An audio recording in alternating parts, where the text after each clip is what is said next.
1919, two teachers from West End State School put their heads together and came up with the Queensland State Primary Schools Rugby League Association.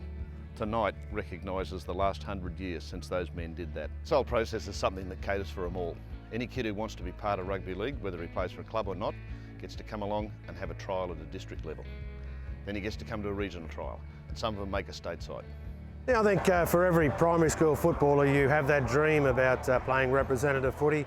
I can still remember the family being thrilled when I got selected in the Brisbane team.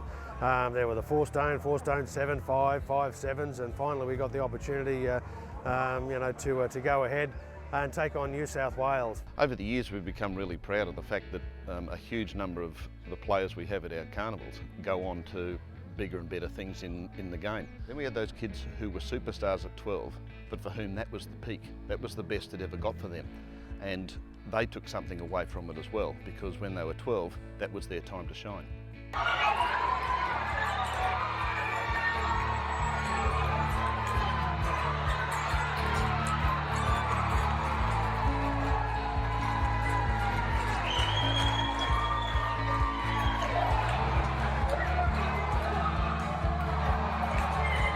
Then there's the off-field stuff.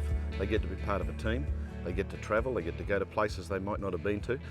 I represented South Coast in the Under-12s State Carnival in Townsville. My recollections of that carnival were that it really is my first memory of travelling on a plane, so that was obviously a huge thrill for all of us. Certainly busy days for us in those days to travel around, and we're on buses to go from Toowoomba down to Brisbane or to Ipswich and around the place. I sort of come through and I start making all these rep teams, and it cost mum and dad a fair bit of money going on all these trips, and because our state trials were in Bundaberg, we went over there and got billeted. But you know, they actually put out for us. Somehow we got the money, and I was fortunate enough to go through from 12s, 15s, the open schoolboys. So obviously great support from the school, but from my parents. Every 2 years, of course, you used to travel away. We did that. We played the first game. It was at the Sydney Cricket Ground, and for a bunch of 12-year-old kids, that was something that was quite extraordinary. So we played in Newcastle, and I'm sitting in, we'd sort of got there early, and just having a look at the previous game. There was a game one might have been under 6s or under 16 or something like that, and next minute I see Kevin Bratch sprinting up the grandstand steps, and I'm thinking, someone's in trouble here, and a few of us sitting there, and I'm sitting there eating a bag of chips, just potato chips, and next minute he come up and he smashed the chips out of my hand and he said, "Morris, what do you think you're doing?" And I said, "Just having a packet of chips."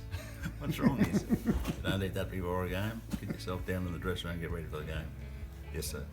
At Coolangatta we were a fair way away from everything, and to make it from there it was pretty hard, but getting on the plane was a big thing. First time on a plane, getting a pair of boots was the first thing, and of course playing on the Sydney Cricket Ground, that was something. That was a curtain riser to the first Test France and Australia. So 9 years later I was playing a Test match myself against France. And this is obviously all about the kids, but let's take a moment tonight just to think about the countless teachers, hundreds and hundreds of teachers who have given up time to other people's kids, and they've given time to the game of rugby league, all for free. And it's a massive asset. So to every one of you, thank you. For these people, it's not a job, it's a lifestyle, and I've got great memories myself, and but then a guy named Leo McNulty, Great man. Leo came to Cooper Primary School, and we were a big school in those days, and within 2 years we were probably the strongest rugby league school in Queensland. Leo was a coaching director before there was any such thing. Amazing occasion put together by a really good group of people.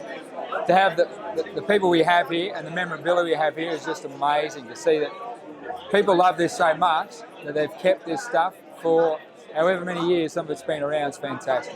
Well, what do you say? It's just it's the best organisation in the world.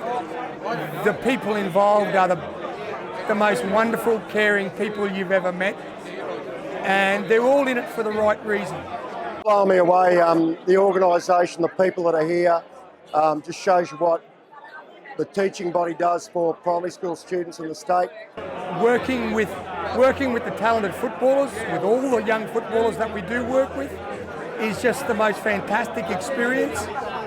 And this organisation is built on character and a love of footy. The way we do it is so professional, and then you see the products around the room tonight, the team of the century, the people that are here, and to have Wally Lewis, just to name one, Gary Larson, Steve Renoff, just goes to show what they appreciate, what was done for them as kids. And I think the group of people here are doing the same for our next crop of Lockyers, Thurstons, Lewises, Larsons, yeah. To see them acknowledge what went into it before them and how much it meant to them at the time, I think it's just a credit to the association. I've loved it, and all these guys here love it. And they work for kids. They work to give kids an opportunity, but it's built through a love of rugby league and a love of mixing with the kids, teaching the kids, giving them a chance.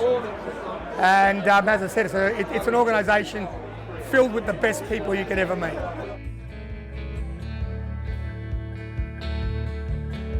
We've had our best selectors work on our team of the century, which we're commemorating here tonight. And you can look at the quality of the players who we don't have in that team, like Steve Price, like John Rhodes, like Darius Boyd, all legends of footy. To Keary, and a big run down the left, gets the pass in field, Lockyer, he'll score! Just a moment.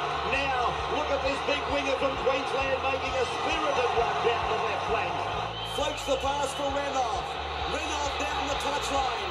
Beats one. Gets it in third. Right back by Hopkins. Try for Gillette. Another one of those miracle tries.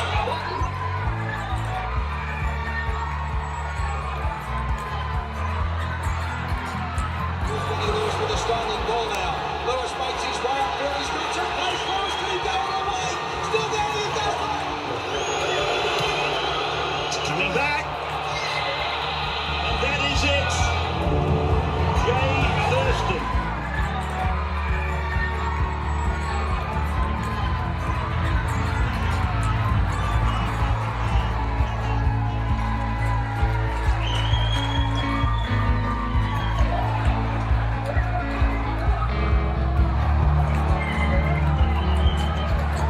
Otago, youngest player in the New South Wales side.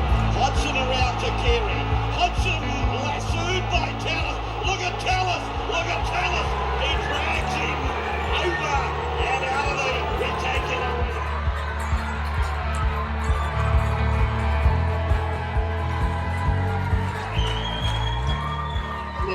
And it's gone away now for Linda coming across the 22, crabbing across, but now he straightens. Linda goes for the line, gets across away, and Big Bill Linda goes in for the double.